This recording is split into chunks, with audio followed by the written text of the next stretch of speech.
អ្វីបារាំងចូលចិត្តលេងធានីប្រវត្តិជាយូរលង់មកហើយជាប្រពៃណីរបស់បារាំងការប្រកួតនេះធំមែនទែននៅប៉ារីសត្រឹមតែការប្រកួតទេយើងអាចលេងជាមួយមិត្តភក្តិបានជួយកម្លាំងបេះដូងភាពរហ័សរហួនការសម្របសម្រួលនិងកម្លាំងសាច់ដុំទីលានលេងធានីជាច្រើននៅប្រទេសបារាំងមានអាជ្ញាប័ណ្ណខាងធានីរហូតដល់1 លានអ្នកជាងមានអ្នកលេងនៅបារាំងរហូតដល់4 លានអ្នកជាងហើយបងប្អូនឃើញ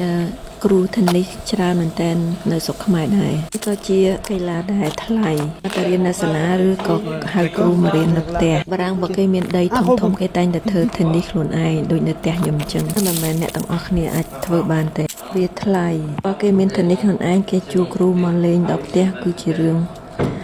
ដ៏ល្អបំផុតមានច្រើនទេពីច្រើនគេទៅលេងនៅក្លឹបស្រុកខ្មែរដូចជា1 ម៉ោង$20នៅបារាំងថ្លៃជាងមកដល់ផ្ទះអញ្ចឹងទៀតហត់តែថ្លៃតែបង្រៀនមួយច្បាស់លាស់ទទួលឆេមពីនទី1គឺមកពីប្រទេសអង់គ្លេសឈ្នះបារាំងនៅប៉ារីសនៅឆ្នាំ1891ឆ្នាំ2026នេះអ្នកដែលឈ្នះគឺជនជាតិរុស្ស៊ីជាស្រីជនជាតិអាល្លឺម៉ង់ជាប្រុសមួយទៀតកីឡានេះគឺល្បីខ្លាំងមែនទែននៅប្រទេសអឺរ៉ុប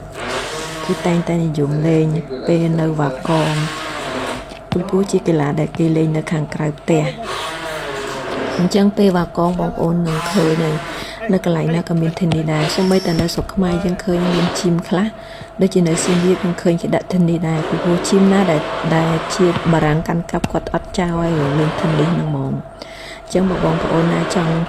លេងធានីជួបអ្នកដែលគេហៅថាអ្នកដែលលំដាប់ទៅលេងធានីហើយដូចជាលេងធានីដូចជាលេងហ្គោលបងប្អូនមកឃើញអញ្ចឹងគឺក៏ចង់ជួបបារាំងទៅលេងធានីហើយបានជួបបារាំងហើយដល់ពេលនេះខ្ញុំទៅរៀនបាន3 ម៉ោងឯងតែឃើញថាភាសាល្អអាចលេងជាមួយគ្រូបាន